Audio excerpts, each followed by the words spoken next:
Charles Darwin passed away on April 19th, 1882, at the age of 73. 80 years later, on February 22nd, 1962, Steve Irwin was born. These men lived in completely different times, changing the world in completely separate ways. And yet one thing above all connected these two men personally: a tortoise named Harriet. This is her incredible story. Before I fully get into it, I want to clarify that this story is very complex due to the difficulty in tracking a tortoise's life that has spanned so long, and therefore there are some discrepancies in the various stories. Therefore, I will mainly be relying on Australia Zoo's own description of Harriet's life. Back to the video. Harriet is believed to have hatched around 1830, a member of the Western Santa Cruz line of the Galapagos tortoise on, you guessed it, Santa Cruz Island. Much of her early life is unknown, but what we do know is that she hatched into the world at an exciting time, a time when explorers and scientists were beginning to arrive in the Galapagos. During his 1835 expedition, Charles Darwin collected around 40 tortoises to bring with him on the HMS Beagle back to England. I should note that not all of these tortoises would make the journey back, nor were they meant to. They were meant as food. Travelers to these remote regions of the world had discovered that large tortoises made excellent and hearty food sources due to their ability to survive without food for a long time, however unfortunate that may be. Nevertheless, a young Harriet found herself on a ship bound for England. Those that survived and were studied soon became burdensome to care for in the harsh British climate.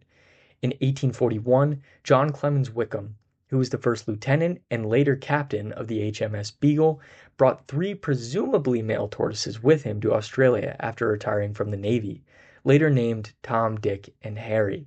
Harry being named after Harry Oakman, who established the zoo within the Brisbane Botanical Gardens, but that comes much later.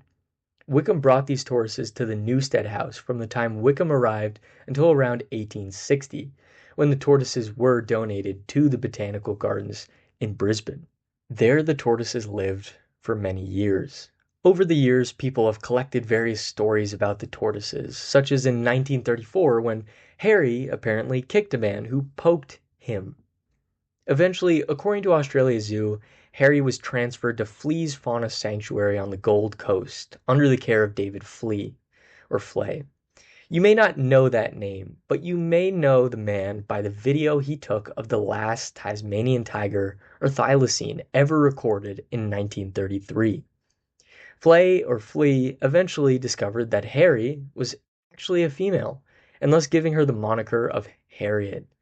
There, Harriet remained until the 1980s, when she was transferred to what eventually became Australia Zoo. One particularly amusing story from the Australia Zoo portion of Harriet's legendary life comes from Terri Irwin's book, My Steve, which is a great read, by the way.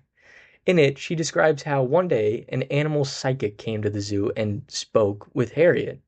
Afterwards, the psychic said that Harriet had asked for her blanket back, which Terri thought was absurd as she had never seen a blanket with Harriet since she arrived at the zoo in the early 90s.